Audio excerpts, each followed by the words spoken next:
Oh, there was some Lions news, by the way. Yeah. Today in camp. Taylor Decker is locked up long term, in terms of, a guy pushing 30 can be. But Taylor Decker's locked in.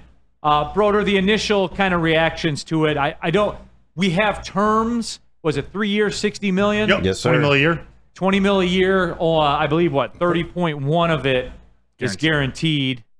So, all in all, it's a little more, if you want to get granular, it's maybe a little more juice than I would have liked to see. It's technically an overpay, yes. Technically, but I'm not going to sweat about it. No. And we'll see how it's, truly structured when it comes out. I know he was one of the higher cap hits on the team going into this year, so how they use what's left over, what's created, you like to think that's more money available for the Lee McNeils or Hutches or whoever the next homegrown extension is, but looking at it from an on-field perspective, this keeps that offensive line, your left and your right tackle, at least intact for the next 3 years. I guess that pairs them up, too, with Graham Glasgow's contract. So there's going to be a little continuity.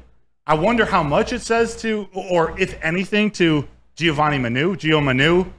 Did they expect him to be ready, in a year and a half, 2? And he's a little farther away from that, they're finding out. And so this locks in Taylor Decker. Yeah. Does this feed into the Tristan Wirfs negotiations down in Tampa? Put a little more pressure on them? I don't know, but if you're going to reward someone who's been with the Lions for 9 years, it's Taylor Decker. No, and it's fair. Again, I'm not going to sweat it. Yeah, all in all, it's cool. I see some people kind of giving me grief about that. What I do like what they're able to do, just kind of my initial perusement from the fine folks at Spot Track, the deal seems to be kind of backloaded in terms of cap hit because it looks like he's only going to be a $3.9 million cap hit next year. Ooh, beautiful. So that's strategic. You're talking under 1.5% of your cap for next year. So that makes me like it a little more. Yeah. Just because you're getting some kind of flexibility. And look, the Lions are no different now.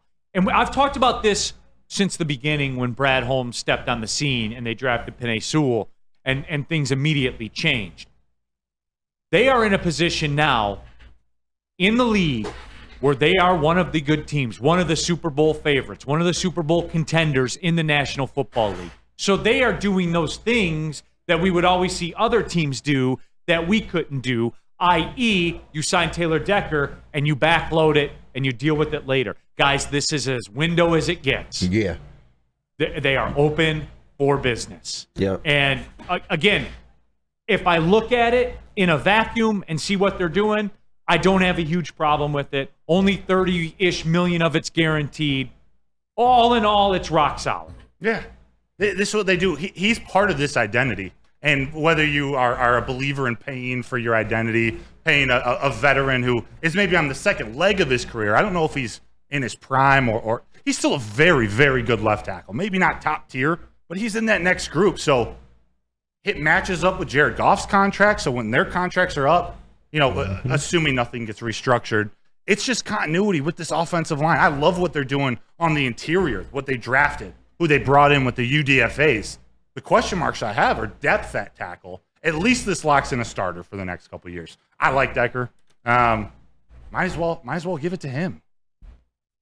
John Fisher. Decker is the glue to the offense. When he misses games, our O-line is drastically less capable. I would say that Ragnow is the glue to the offensive line. Facts. He's the all-pro. But Decker is important. No, they're all important. Yeah. Catspot has jumped in. Oh, of course he has.